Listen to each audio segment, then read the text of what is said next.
Hello all, and first an apology for not creating a video in a while, but this time I really do have a good reason.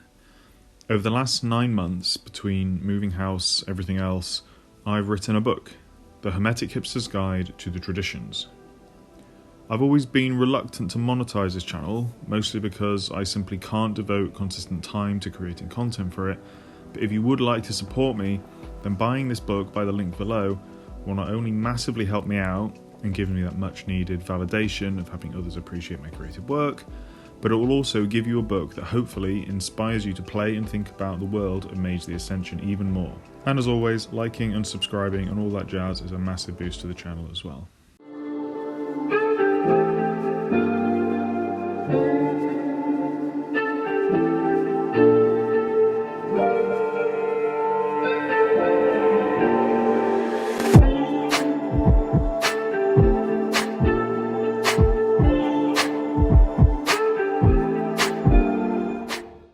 The book itself is a player's guide to the most esoteric and mystic of all awakened groups in the world of darkness, the traditions, the Council of Nine, or the 9 mystic traditions.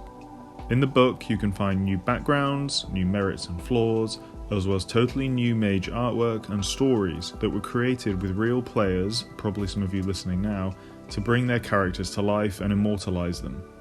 The real meat of the book, in my opinion, is the new backgrounds. Each one has been made to try and highlight and examine a unique aspect of what it should mean to play a character of that particular tradition. Some are mystic abilities, like the Vibhana's Heir of the Wick that lets you draw power from nature, and Dharmic Duty of the Euthanatoi, where you get karma for killing off those who are diverting from their fate-ordained path. Others are more tangible, like the Hermetic's Hermetic Status, that represents your standing within the Order of Hermes, exemplifying that tradition's focus on structure and hierarchy, and the Virtual Adept's Elite, that operates something like a specialised online status background, but also gives you tangible benefits for computer-savvy mages. Each of these is all totally optional, just like the merits and the flaws. Each tradition also has 10 merits and flaws, sometimes modifying the above background, slightly changing how they work, or adding effects. An example of this would be the merit City Slicker for the Vibhana, that flips your character's focus in Heirs of the Wick background from drawing quintessence from wilderness to urban areas. Or the flaw equivalent for the same tradition, Parasite, that means when you use your Heir of the Wick, it works the same, but leaves the area you used it in drained of life as plants wither as you draw magical power directly from them. The other merits and flaws are also designed to highlight aspects of how a specific tradition acts and sees itself. The merit Necromancer, for example, for the Euthanatoi, moves your character away from a historical necromancer, who speaks and deals with spirits, to the more infamous kind, that raises and controls the dead. It does this by allowing you to substitute the sphere of entropy for any of the more commonly used spheres in raising and controlling the dead, like spirit or matter.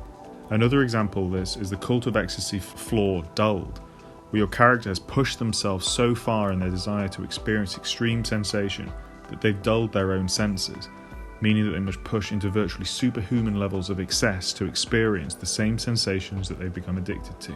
All these merits and flaws are designed to enhance gameplay and delve deeper in what it means to be a member of these famed groups in the world of darkness. I can't go into every tradition, merit and flaw here, but I do hope that if you get the book, you'll all find something that will inspire you to start your campaign again or add something fresh to your ongoing games. This book also features new art, some donated by players and some especially commissioned to immortalise and highlight mage characters either played by the supporters of the book or to homage their storytellers or friends.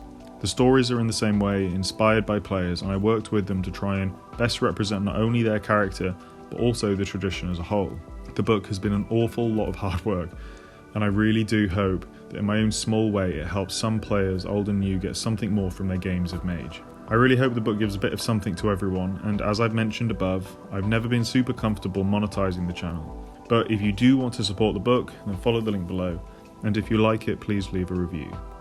It's also worth mentioning that there are tons of other great community content creators on the Storytellers Vault, especially for Mage the Ascension, and some amazing books that have in many ways helped inspire me to create my own, so to be sure to check them out as well. And as always, I do plan on putting more videos out. I've already started writing the others to finish my tradition-focused videos, and I think I plan on doing some that will be essentially dramatic readings of some of the fictions that we've had in this book. So thank you very much for watching, and as always do the liking and subscribing, and check out the book below. This has been the Hermetic Hipster, and thank you very much for watching.